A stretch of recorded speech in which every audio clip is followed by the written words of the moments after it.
Last class में हमने accountancy class 12th में अकाउंटेंसी का जो कोर्स स्टार्ट किया था उसमें हमने वॉल्यूम 1 पार्टनरशिप से स्टार्ट किया था।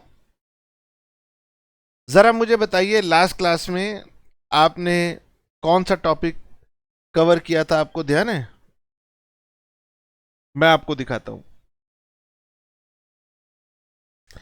लास्ट क्लास में हमने पढ़ा था meaning of partnership, meaning and definition of partnership, और हमने पढ़े थे एसेंशियल फीचर्स या करेक्टरिस्टिक्स ऑफ पार्टनरशिप। मैं उम्मीद करता हूं कि आज की क्लास अटेंड करने से पहले आपने लास्ट क्लास वाला मटेरियल याद भी कर लिया, रिवाइज भी कर लिया है।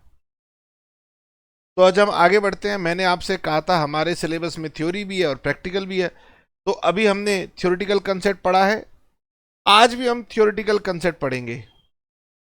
ठीक है, तो जो बच्चे ज़्यादातर प्रैक्टिकल की इंतज़ार में रहते हैं, अभी उन्हें थोड़ा और इंतज़ार करना होगा। तो सर आज हम क्या पढ़ेंगे? आज हम पढ़ेंगे पार्टनरशिप डीड। पार्टनरशिप डीड क्या होती है, और अगर पार्टनरशिप डीड नहीं बनी है तो उसकी एब्सेंस में हमारे पास क्या रूल्स होते हैं, ये हम पढ़ेंगे। और ये आगे चल के हमारे प्रैक्टिकल की शुरुआत करते हैं। सर इतना हम पढ़ लेंगे, मुझे लगता है हमारे पास कुछ समय बच जाएगा, तो हम साथ ही साथ rights of a partners, duties of a partner और लाइबिलिटीज ऑफ अ पार्टनर, ये वाला टॉपिक भी हम कवर कर पाएंगे। तो आज हमारी सेकंड क्लास है और मुद्दा रहेगा पार्टनरशिप डीड। मैंने आपसे कहा था कि आपने 2 रजिस्टर लगाने हैं। एक पतला रजिस्टर लगाना है जहां पर आप कंसेप्ट नोट करेंगे, तो वही वाला रजिस्टर आप खोल लेंगे और आप कंसेप्ट बनाएंगे।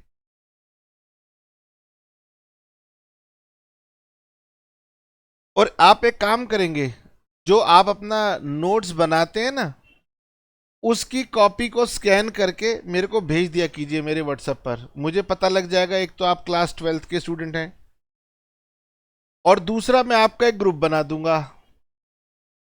आप कहोगे कि सर ग्रुप को यहीं यूट्यूब के कमेंट में ही ऐड कर दो, यहीं पर लिंक दे दो, तो फिर पता नहीं कौन कौन लोग ज्वाइन कर लेंगे, आपको तंग करेंगे। तो आप नोट्स बना करके मुझे आप भेजेंगे, तभी मैं आपको उसमें ऐड करूंगा। चलिए, हमारी बुक कह रही है कि गगन डेफिनेशन के बाद पढ़ाओ राइट्स ऑफ अ पार्टनर। मैंने कहा नहीं भाई, अभी राइट्स ऑफ अ पार्टनर पढ़ाने का टाइम नहीं है। अभी हम अपने अगले इंपॉर्टेंट मुद्दे पर चलते हैं, जिसका नाम है पार्टनरशिप डीड। तो मैं आपको बुक से पढ़वाता हूं, उसके बाद आप उसकी नोट मेकिंग करेंगे।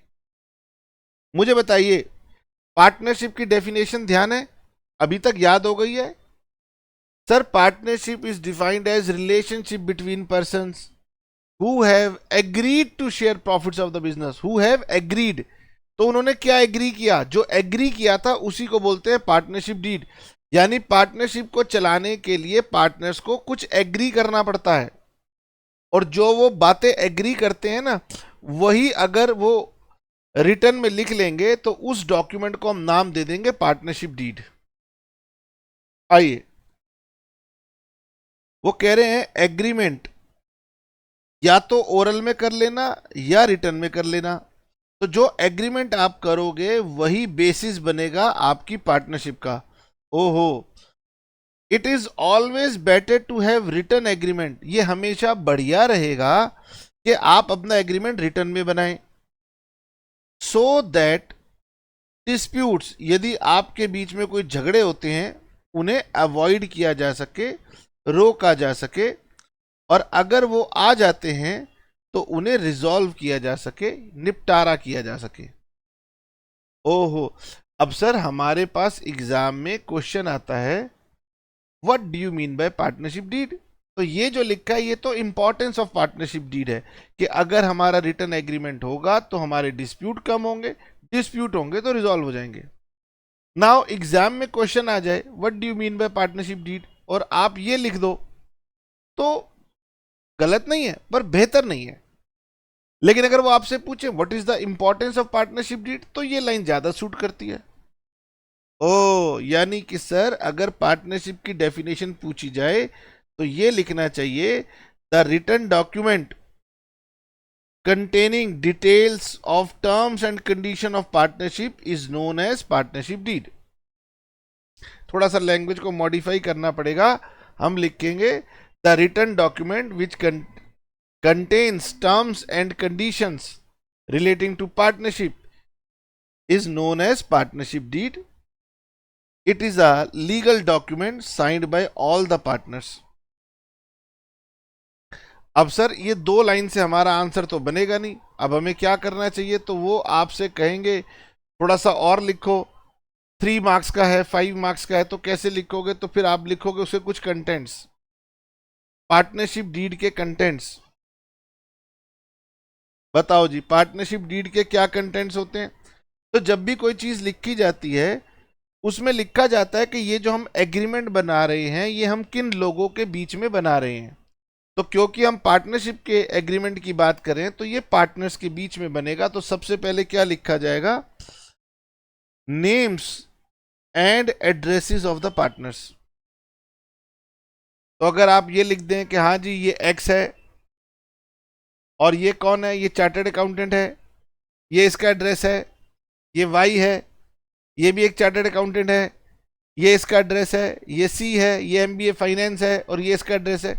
तो पार्टनरशिप डीड में पहले होता है कि ये डीड किन लोगों के बीच में बन रही है, तो नेम्स, एड्रेसेस और अगर उनकी क्वालिफिकेशन डिस्क्रिप्शन लिखना चाहें तो वो। फिर लिखा जाएगा कि हम जो पार्टनरशिप करने जा रहे हैं उस फर्म का नाम क्या होगा और हमारा बिजनेस का एड्रेस क्या होगा। फिर हम लिखेंगे कि हमारे एक से ज्यादा अगर ऑफिसेज हैं तो हमारा मेन ऑफिस कौन सा होगा। मेन ऑफिस को बोला जाता है principal place of business. Common बातें, इसको याद भी नहीं करना पड़ेगा आपको। अच्छा सर हम बिजनेस क्या करने जा रहे हैं, तो आप लिखेंगे कि हम सर मैन्युफैक्चरिंग करेंगे, ट्रेडिंग करेंगे, इंपोर्ट एक्सपोर्ट करेंगे। इंपोर्ट एक्सपोर्ट करेंगे तो किसका करेंगे, स्पाइसेस का करेंगे या फिर हम मेडिसिन का करेंगे, किस आर्टिकल का करेंगे वो लिख दिया जाता है। कमेंसमेंट ऑफ पार्टनरशिप, हमारी पार्टनरशिप की स्थापना किस दिन से हुई। कैपिटल कंट्रीब्यूशन, हम जो पार्टनर हैं हम कितनी कैपिटल कंट्रीब्यूट करेंगे।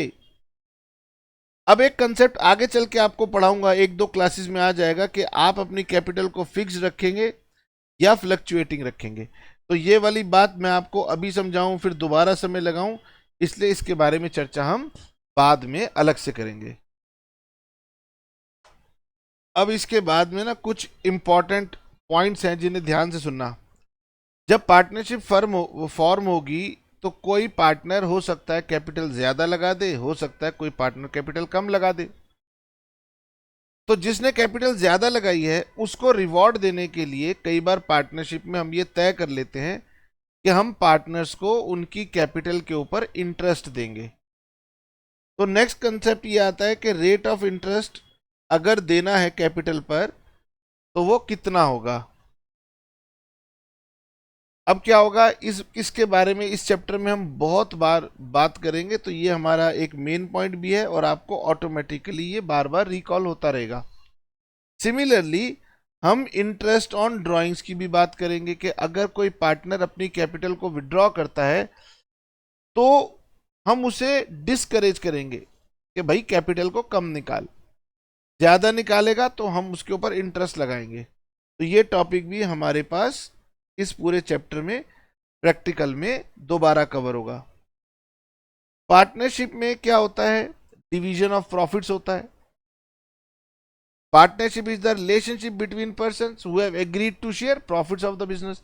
तो पार्टनरशिप में जब हम प्रैक्टिकल करेंगे तो हम प्रॉफिट्स को निकाल के पार्टनर्स में डिस्ट्रीब्यूट किया करेंगे। और अगर हम जब प्रॉफिट्स की बात करते हैं तो इसका मतलब लॉसेस की बात भी होगी, लॉसेस भी होंगे तो वो भी आपको शेयर करने होंगे। अब कई बार फर्म को कैपिटल की जरूरत तो पड़ती है, कई बार और फंड्स की जरूरत पड़े तो पार्टनर कई बार कहते हैं कि चल कोई बात नहीं, हम लोग फर्म को लोन दे देते हैं। बैंक से लोन मतलब हम दे देते हैं, हमारी फर्म है हमने लोन दे दिया। तो ऐसे में अगर कोई पार्टनर फर्म को लोन देता है, उल्टा भी हो सकता है, फर्म भी पार्टनर को लोन दे सकती है, पर ज्यादातर पार्टनर ही फर्म को लोन दे रहे होते हैं। तो उस केस में क्या रेट ऑफ इंटरेस्ट दिया जाएगा, ठीक है। तो rate of interest loan by partner, अगर किसी पार्टनर ने लोन दिया है फर्म को तो क्या इंटरेस्ट होगा, एज वेल एज अगर loan to a partner by the firm, यानी कि अगर फर्म किसी पार्टनर को लोन दे दे तो क्या इंटरेस्ट होगा। और ये भी हमारे प्रैक्टिकल पॉइंट का कंसेप्ट का एक पॉइंट है। फिर हमने ये भी पढ़ा था partnership is carried on by all और any of them acting for all.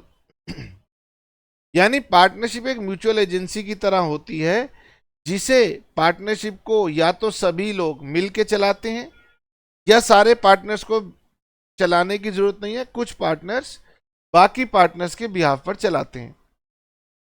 तो कुछ लोग चला रहे हैं, तो जो चला रहे हैं वो चाहेंगे कि हमें चलाने की हमने एक्स्ट्रा मेहनत की है तो हमें उसकी रेम्यूनरेशन मिलनी चाहिए। तो बिल्कुल सही बात है, अगर आप पार्टनरशिप डीड में लिख देंगे तो आप रेम्यूनरेशन ले सकते हैं। तो पार्टनर्स को कोई सैलरी मिलनी है, कमीशन मिलनी है, तो वो आप इसमें लिख सकते हैं। ये हमारे इस चैप्टर में प्रैक्टिकल का बहुत मुद्दा बनेगा। उसके बाद ये कंसेप्ट है वैल्यूएशन ऑफ गुडविल। ये आप धीरे धीरे समझोगे, आने वाले चैप्टर्स में आप समझोगे कि जब हम व्यापार करते हैं जब हम व्यापार करते हैं तो व्यापार करने से मार्केट में हमारा एक नाम बन जाता है। जैसे कि सपोज आपने कहा कि सर मुझे टूथपेस्ट चाहिए, तो टूथपेस्ट का नाम आते ही सबसे पहले दिमाग में नाम आएगा कोलगेट, यानी कोलगेट का नाम ज्यादा है। तो जिसका नाम ज्यादा होता है उस नाम की भी बाजार में एक वैल्यू होती है जिसे हम ब्रांड वैल्यू भी कह सकते हैं। तो ब्रांड एक छोटा टर्म है, लेकिन बिजनेस का जो नेम होता है उसे हम बोलते हैं गुडविल। बिजनेस के नाम की गुडविल क्या है, तो आप पार्टनरशिप में इसके बारे में पढ़ेंगे। जब बिजनेस बनेगा तो आपकी एक गुडविल बनेगी और उस गुडविल की वैल्यू बनती है। तो उसके कई सारे मेथड्स होते हैं पता लगाने के, तो हम पार्टनरशिप डीड में लिख लेते हैं कि जब जब हमें जरूरत पड़ेगी तो हम गुडविल की वैल्यू कौन से मेथड से निकालेंगे। तो उन्होंने कुछ एग्जाम्पल लिखे है कि ये एग्जाम्पल है जब जब आपको इसकी जरूरत पड़ेगी। कोई पार्टनर आएगा, एडमिशन ऑफ अ पार्टनर, कोई पार्टनर चला जाएगा, retirement of a partner, death of a partner, dissolution of a firm.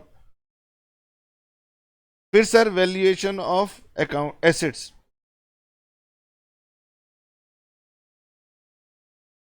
Next आता है सेटलमेंट ऑफ अकाउंट्स। कभी कभी कोई पार्टनर बिजनेस को छोड़ के चला जाएगा, वो कह रहा है कि भाई मैं अब विदेश में जा रहा हूं, अब मैं एज हो गई है, अब मैं वहां जाके विदेश में रहूंगा, तो प्लीज मैं इस फर्म से रिटायरमेंट चाहता हूं, चल जाओ, कोई दिक्कत नहीं, तुम्हारी याद आएगी पर तुम्हें रोक थोड़ी सकते हैं, बाहर रहोगे विदेश में, अब लाइफ एंजॉय करो, तो हम इतने स्वार्थी नहीं है तुम्हें रोके, जाओ। Whatever may be the reason, अगर कोई पार्टनर रिटायर होता है तो पार्टनर्स आपस में सेटलमेंट कैसे करेंगे, इसकी जरूरत पड़ती है क्योंकि पार्टनर जब जाएगा तो काफी सारी कैपिटल उसको लौटानी पड़ती है ना, इसलिए कैसे लौटाई जाएगी इस बारे में लिख लिया जाता है। दूसरा ये होता है कोई दुर्घटना हो जाए, जीवन में कुछ ऐसा हो जाए कि हमारा एक साथी चला गया, तो क्या हो गया, ये भी तो एक तरह की फोर्स रिटायरमेंट है। दुखद बात हो गई, किसी पार्टनर की डेथ हो जाए, मजबूरी है, पर इसमें भी क्या हुआ कि उसके घर वालों को, फैमिली मेंबर्स को हमें उसका हिस्सा तो देना है ना। ऐसा नहीं होता कि अगर किसी पार्टनर की डेथ हो गई तो सर उसका बेटा पार्टनर बन जाएगा ना, ऐसा नहीं होता। पार्टनरशिप तो हमने ABCD ने तय की थी, अब बी की डेथ हो जाए तो ये थोड़ी है कि बी का बेटा जबरदस्ती पार्टनर बना दोगे ना, ऐसा नहीं होता, मन में ऐसी बात मत लाना। तो रिटायरमेंट के केस में और डेथ के केस में या डिसोल्यूशन के केस में पार्टनर्स के अकाउंट्स किस तरीके से सेटल होंगे ये बात भी लिखी जा सकती है या लिखनी चाहिए, one of the important point. उसके बाद हमारे अकाउंटिंग की जो बुक्स बनेंगी उसका पीरियड क्या होगा, तो हम सबको पता है कि यार लिखो या ना लिखो, हम लोग 1 अप्रैल को अपने ईयर की स्टार्टिंग करते हैं और 31 मार्च को एंड करते हैं। तो it is not a very good point कि आप पार्टनरशिप डीड में इस पॉइंट को याद करें और लिखें rights and duties of partners, ये पार्टनरशिप डीड में लिखी जाती हैं। Duration of partnership is one of the important point, कि आप जो अपना बिजनेस शुरू करने जा रहे हैं तो आपके मन में क्या है, क्या हम इसे पर्टिकुलर पीरियड तक करेंगे, क्या हम इसे एक पर्टिकुलर प्रोजेक्ट के लिए करेंगे, या फिर हम इसे चलाते रहेंगे। तो पार्टनरशिप फॉर अ पीरियड होती है और एक इनडेफिनेट पार्टनरशिप होती है, मतलब चलती रहेगी, जब हमारा मन होगा तब बंद करेंगे।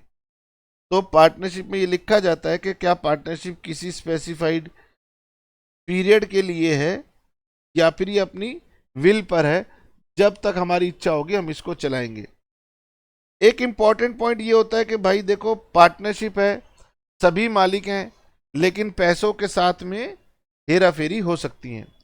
तो आपको क्या करना पड़ेगा, आपको बहुत डिटेल में ये लिखना पड़ेगा पार्टनरशिप डीड में कि पार्टनर्स जो हैं वो बैंक अकाउंट को किस तरीके से ऑपरेट करेंगे। हो सकता है कि आप लिखें कि भाई इसके लिए सभी पार्टनर्स को साइन करना पड़ेगा, तभी ये ऑपरेट हो पाएगा। अब आजकल डिजिटल जमाना है अब डिजिटल जमाना है तो डिजिटल जमाने में कैसे होगा, तो आप इसके बारे में लिखिए ताकि आपका पैसा सेफ रहे। यही वो पॉइंट है जहां पर पार्टनरशिप में सबसे ज्यादा धोखे होते हैं। फिर उसके बाद वो कह रहे हैं डेथ पे कैसा होगा, सेटलमेंट ऑफ डिस्प्यूट पे कैसा होगा। तो भाई आपकी बुक ने 20 पॉइंट दिए। अब इसका मतलब ये तो नहीं है ना कि मैं सारे 20 के 20 पॉइंट को रटना शुरू कर दूं। इनमें से जो भी 8-10 पॉइंट आपको अच्छे लगे वो आप अपने नोट्स में नोट कर लीजिएगा। सर वैसे तो बहुत अच्छी बात है, मैंने आपको सिखा दिया, आप अपने नोट्स बना सकते हो, बनाओगे अच्छा लगेगा, आपको चीज़ें याद हो जाएंगी। लेकिन फिर भी कुछ बच्चे कहते हैं कि सर हमें थोड़ा सा अपने पे कॉन्फिडेंस कम है, आप ही बता दो। तो मैंने ये आपके लिए लिख दिया, पार्टनरशिप डीड क्या होती है और इसके कंटेंट्स क्या होते हैं, ये मैंने लिख दिया। वीडियो को पॉज कर लेना। अगर आपका मन करे कि सर हम आपके वाले नोट्स लिख लेते हैं तो मेरे वाले नोट्स लिख लेना। अगर आपका मन करे कि सर हम खुद बुक से बना लेंगे, तो मैंने आपको बता दिया कौन कौन से इंपॉर्टेंट पॉइंट्स थे, उन सबको लिख करके आप बना लेना। ठीक है, वीडियो को पॉज कर लेना, आप नोट कर लेना। मैंने काउंट नहीं किए कि मैंने कितने कंटेंट्स लिखे हैं, और मोस्टली यही कंटेंट्स हैं। अब सर बुक में 20 दिए थे, तो क्या ये 20 होते हैं? बेटे पार्टनरशिप समझिए, पार्टनर्स के बीच का एग्रीमेंट है, तो आप जो जो टर्म्स एंड कंडीशन लिखना चाहें वो लिख सकते हैं। ये हमने थोड़ा सा इलस्ट्रेटिव तौर पे बता दिया कि जनरली पार्टनरशिप में ये पॉइंट्स लिखे जाते हैं। अगर थ्योरी में आ गया क्वेश्चन पार्टनरशिप डीड के बारे में, तो आप डेफिनेशन 2 लाइन की होती है, ज़्यादा लंबी होती नहीं, 2-3 पॉइंट लिख करके आप सेटिस्फाई हो जाना। Okay sir. Now real life में तो हम क्या करते हैं, प्रोफेशनल्स की हेल्प लेते हैं। प्रोफेशनल कौन? Chartered accountant. हम चार्टर्ड अकाउंटेंट के पास जाएंगे, वो कहेगा हाँ मेरे पास एक डीड बनी हुई है, आपको दे देता हूँ, पढ़ लो, इनमें देख लो, कोई पॉइंट कम ज़्यादा करना है तो डाल देते हैं। ठीक है सर।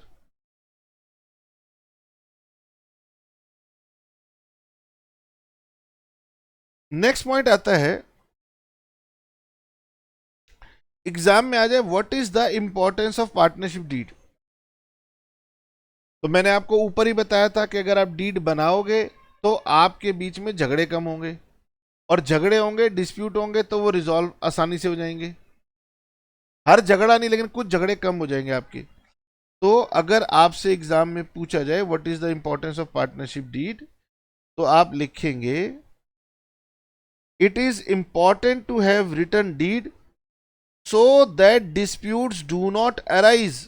आपके बीच में डिस्प्यूट ना अराइज हो, और अगर अराइज हो तो वो रिजॉल्व करने में पार्टनरशिप डीड हेल्प करती है। Oh, this is the importance of partnership deed. Yes. Now फिर भी उन्होंने बताया कि गगन पार्टनरशिप डीड में क्या लिखा जाता है, पार्टनर्स के अधिकार लिख देते हैं, पार्टनर्स की ड्यूटीज लिख देते हैं, पार्टनर्स की जिम्मेदारियां बता देते हैं, उनकी लाइबिलिटीज बता देते हैं।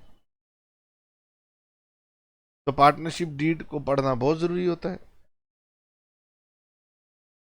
डिस्प्यूट अराइज होंगे तो वो उनमें रिजॉल्व हो जाएंगे। अब ये मोस्ट इंपॉर्टेंट पॉइंट है। अब मैं बात करूंगा कि अगर आपने पार्टनरशिप डीड नहीं बनाई तो क्या होगा,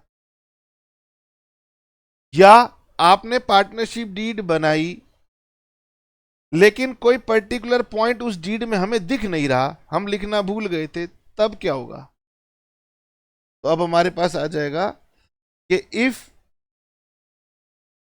partnership does not exist, partnership exist नहीं करती, दो बातें हो गई ना, पार्टनरशिप एग्जिस्ट नहीं करती या फिर एग्जिस्ट तो करती है but does not have a term on a particular matter, या फिर हमने एक पर्टिकुलर मैटर के ऊपर कोई पॉइंट लिखना था वो हमने लिखा ही नहीं, तो क्या होगा, तो प्रोविजंस ऑफ पार्टनरशिप एक्ट यानी कि कानून में जो लिखा है वो अप्लाई हो जाएगा।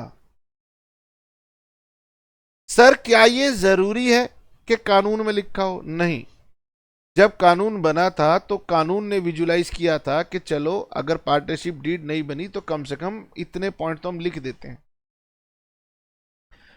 जब हम प्रैक्टिकल करेंगे तो इसकी बहुत ज्यादा जरूरत पड़ेगी, और ये डिफिकल्ट भी नहीं है, बार बार रिपीट होगा, तो मैंने लिख दिया कि ये मोस्ट इंपॉर्टेंट टॉपिक है, हम अपने नोट्स में भी बनाएंगे और बुक ने अलग से इसका भी सेपरेट चार्ट भी बना के दिया हुआ है। ठीक है। नाउ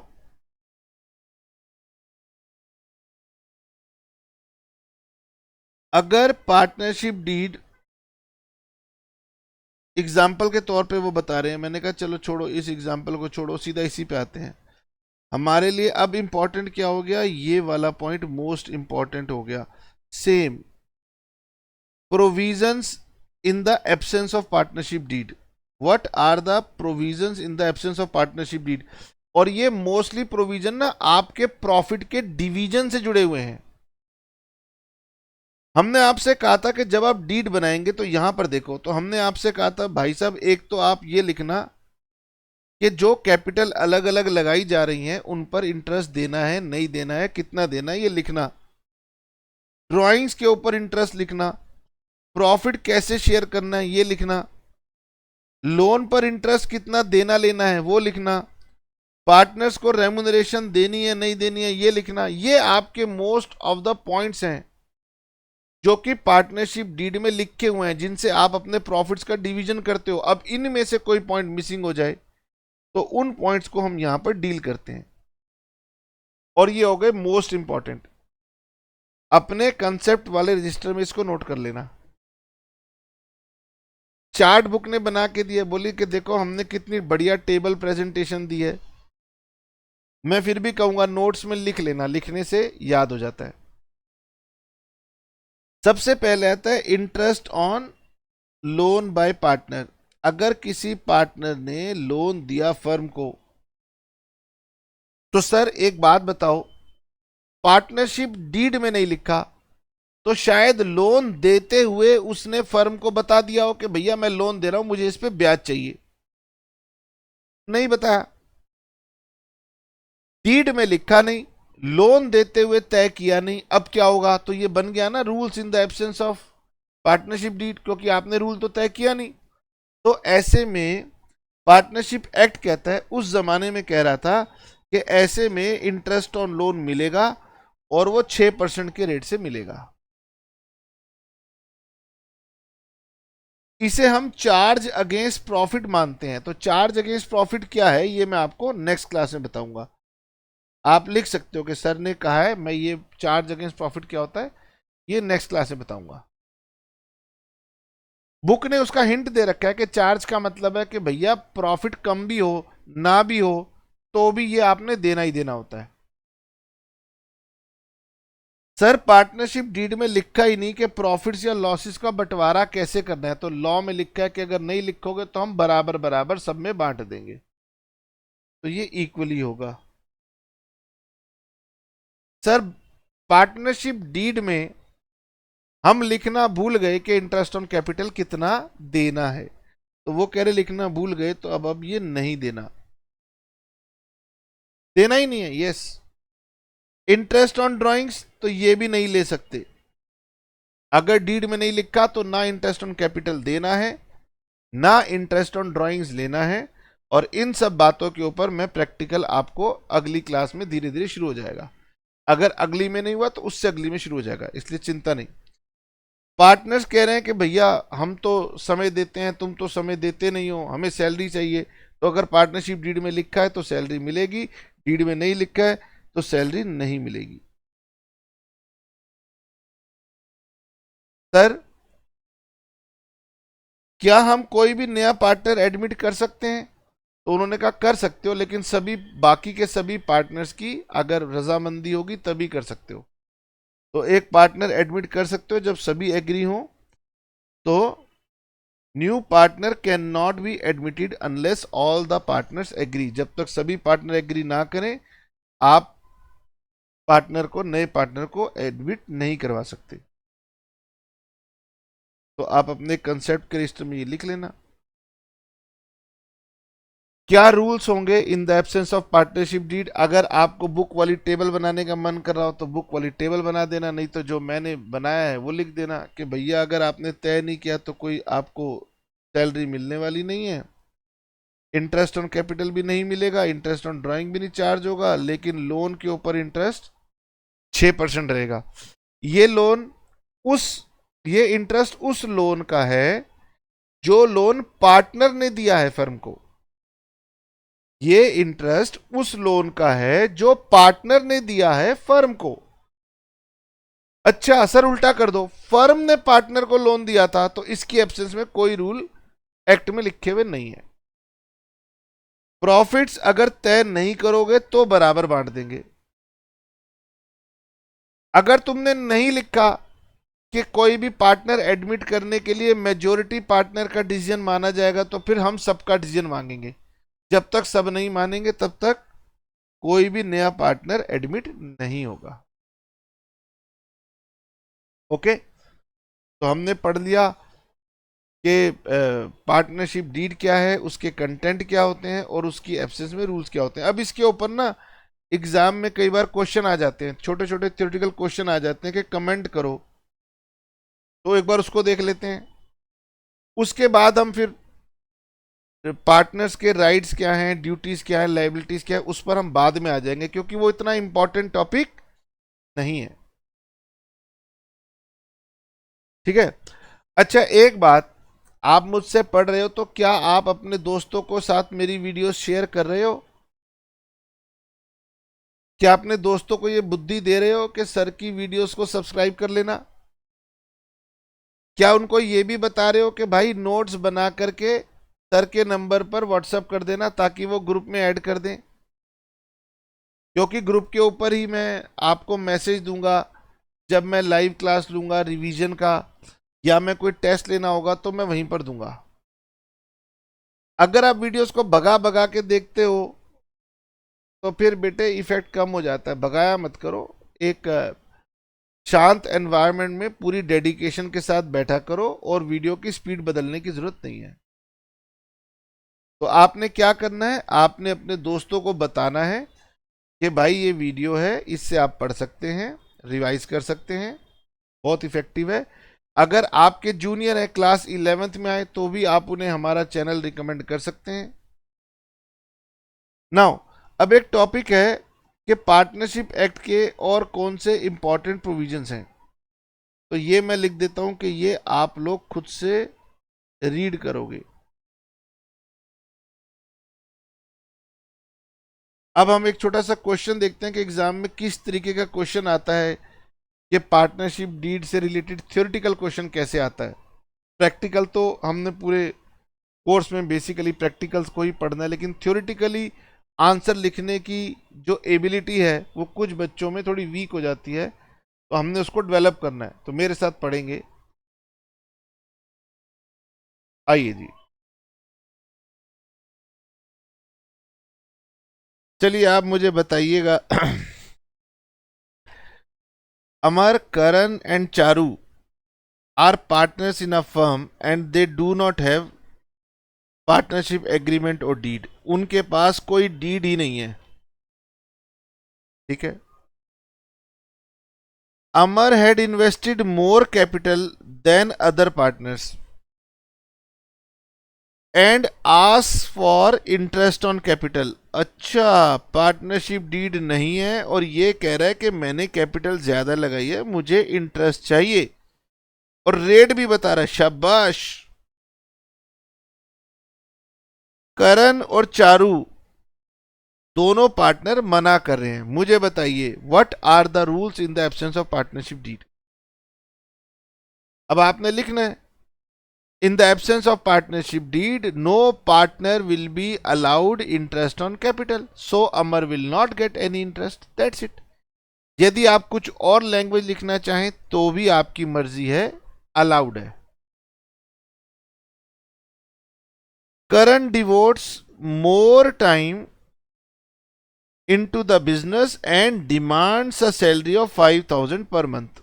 करण कह रहा है कि भाई मैं ज्यादा समय देता हूं, मुझे एक्स्ट्रा सैलरी मिलनी चाहिए। बात तो अच्छी है, मिलती अगर आप पार्टनरशिप डीड में लिखते, बट हमारे पास पार्टनरशिप डीड नहीं है, इसलिए करण विल नॉट, या Karan has no right to ask for salary. Karan is not entitled to get any salary. जो लिखना चाहे आप लिख सकते हैं। रीजन क्या देंगे? In the partnership act, in the absence of partnership deed no partner shall be allowed any remuneration। Charu demands interest on loan. हाँ, इंटरेस्ट ऑन लोन के बारे में लिखा हुआ था कि अगर आपने इंटरेस्ट ऑन लोन के बारे में कुछ नहीं लिखा तो आपको 6% मिलेगा, लेकिन चारू ने मांग लिया 12% पर एनम, तो आप लिखेंगे Charu is entitled to interest on loan at the rate of 6% per annum. इसका 6% निकालेंगे, क्योंकि टाइम दिया नहीं है तो मैं पूरे साल का ले लूंगा, 12 महीने का, ये हो जाएगा 3,000 rupees. Amar withdrew 10,000 from the firm for his personal use. जब भी पर्सनल यूज होता है हम बोलते हैं drawings. Karan and Charu demand that interest on drawings B charge from him. तो आप मांग नहीं सकते आपने 10% लिखा हुआ नहीं, अमर कह रहा है नहीं मांग सकते, तो अमर बिल्कुल ठीक है। In the absence of partnership deed no interest on drawings shall be charge from any partner. Profit for the year before above claims was 48,000। Amar demands profits to be distributed in the capital ratio. गलत, गलत है। Profits before above claim, तो पहला claim तो हमारा खत्म हो गया था, दूसरा हमारा खत्म हो गया था, तीसरे में 3,000 का इंटरेस्ट ऑन लोन देना पड़ा था, चौथा क्लेम खत्म हो गया था, यानी प्रॉफिट है 45,000। 3 पार्टनर हैं, अमर, करण, चारू, तीनों को इक्वल मिलेगा, बराबर बराबर 15,000 each. Karan wants to introduce his son Inder as a partner. Charu ने ऑब्जेक्शन कर दिया तो नहीं होगा। How will be above issues resolve, तो मैंने आपको अपनी लैंग्वेज में बता दिया। अगर आप बुक की लैंग्वेज को देखना चाहो तो देख सकते हो, लेकिन घबराना नहीं, आप अपनी लैंग्वेज में लिखोगे फुल मार्क्स मिलने वाले हैं। आपकी प्रैक्टिस अकाउंटेंसी जैसे सब्जेक्ट में ना जितना प्रैक्टिस करेंगे उतना ज्यादा बेटर रहेगा। तो क्या मैं इलस्ट्रेशन नंबर 2 आपकी प्रैक्टिस के लिए छोड़ दूं? बोलिए।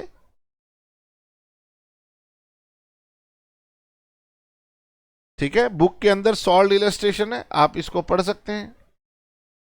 अब इसके बाद आ गया चार्ज और एप्रोप्रिएशन ऑफ प्रॉफिट क्या होता है। तो बेटे ये टॉपिक मैं लूंगा नेक्स्ट क्लास में, लेकिन उससे पहले हमारी बुक कह रही थी गगन कुछ राइट्स ड्यूटीज बता दो पार्टनर्स के, है ना।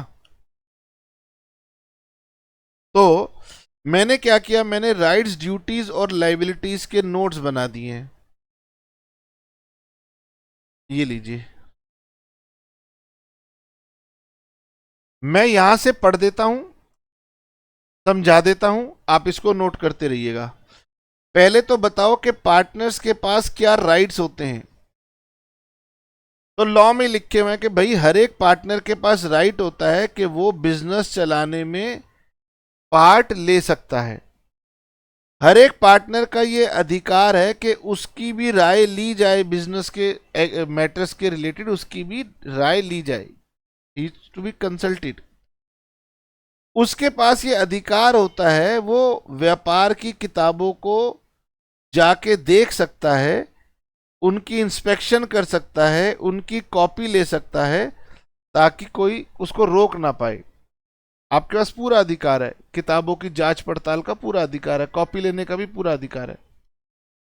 जो तय किया गया था उस रेशो में आपको आपका प्रॉफिट मिले, ये आपका अधिकार है। नहीं तय किया गया तो पार्टनरशिप एक्ट कहता है गगन बराबर दिलाना है।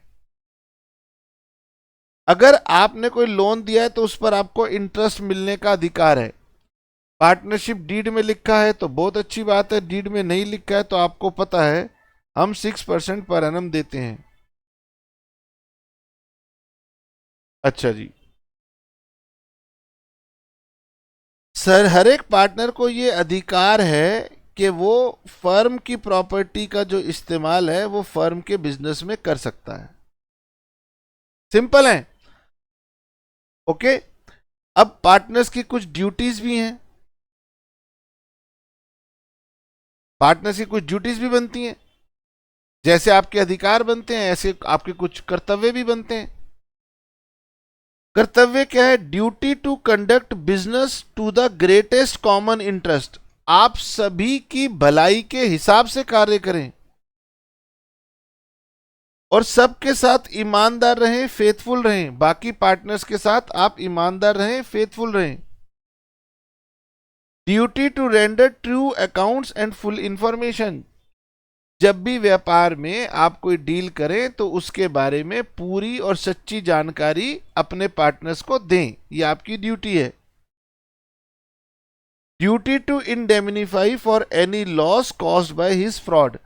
देखिए, पार्टनरशिप कर रहे हैं, प्रॉफिट होंगे सबके हैं, लॉस होंगे सबके हैं, लेकिन अगर आपके फ्रॉड की वजह से फर्म को नुकसान होता है तो ये गलत बात है, वो आपको भरपाई करनी चाहिए। इंडेमनिफाई एक शब्द है लॉ का जो ये कहता है कि भरपाई आपको देनी पड़ेगी। पार्टनरशिप है, प्रॉफिट लॉस सबका है, लेकिन फ्रॉड और गलतियों का खामियाजा बाकी लोग क्यों भुगते हैं वो तो आपका है। Duty of due diligence, Google का जमाना है, ड्यू डिलीजेंस का मीनिंग देख लेना। Duty to इंडेमिनिफाई for wilful neglects, तो लगभग वही वाला पॉइंट है, जानबूझ के अगर आप कुछ गलतियां कर रहे हो तो उसके खामियाजा आपको भुगतना चाहिए। इंडेमिनिफाई मतलब उसकी भरपाई आपको देनी चाहिए। फर्म की संपत्ति का इस्तेमाल फर्म के कामों के लिए करें, निजी कामों के लिए ना करें, ये आपकी ड्यूटीज है, कॉमन है। इसी तरह पार्टनर्स की कुछ लाइबिलिटीज भी हैं। अगर लॉस होता है तो लॉस के अंदर आपको शेयर करना पड़ेगा। अगर आपने छुपा करके कोई प्रॉफिट कमाए हैं फर्म की प्रॉपर्टी या नाम को इस्तेमाल करके तो वो आपको फर्म को लौटाने पड़ेंगे। ठीक है, तो ये आप नोट कर लेना।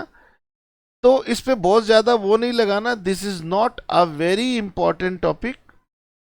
बस एक बार आप इसको रीड कर लेना, एग्जाम से पहले भी एक बार रीड कर लेना, दैट्स इट। आज की क्लास छोटी रखते हैं, नेक्स्ट क्लास से हम प्रैक्टिकल कंसेप्ट की भूमिका बनाएंगे। नेक्स्ट क्लास में थोड़ा प्रैक्टिकल स्टार्ट होगा, उसके बाद आने वाली क्लासेस में धीरे धीरे हमारा प्रैक्टिकल स्टार्ट हो जाएगा। मेरी आपसे फिर वही बार बार विनती है कि हमारी वीडियोस को शेयर कीजिए। नेक्स्ट क्लास में आने से पहले पुरानी क्लास का रिवाइज करके आइए। पढ़ते वक्त कोई डिस्टरबेंस नहीं होनी चाहिए। नोट्स बनाएं तो इसकी कॉपी आप मुझे भेज दें, मुझे पता चले आप मेरी जो बातें उसको फॉलो कर रहे हैं। पूरे साल का समय है, अगर आप मेरी बातों को फॉलो करेंगे तो बहुत टाइम सिर आपकी प्रिपरेशन भी हो जाएगी और आपके मार्क्स भी अच्छे आएंगे, कॉन्फिडेंस भी बढ़ेगा। ठीक है, दोस्तों को बताना है, वीडियो शेयर करनी है, कमेंट में लिख के बताना है आपको अच्छा लग रहा है, कैसा चाहते हैं, हमारी प्रेजेंटेशन कैसी लग रही है, इस बारे में आप बताएं। हमारी कोई कमियां हो थोड़ा कम करके बताना, प्रेज हो तो थोड़ी बड़ी करके बता देना, ज़्यादा कोई बात हो तो निजी मैसेज करके बता देना। प्लीज़ फालतू में कॉल मत करना, डिस्टरबेंस होती है। मिलेंगे नेक्स्ट क्लास में। Tata bye bye, see you.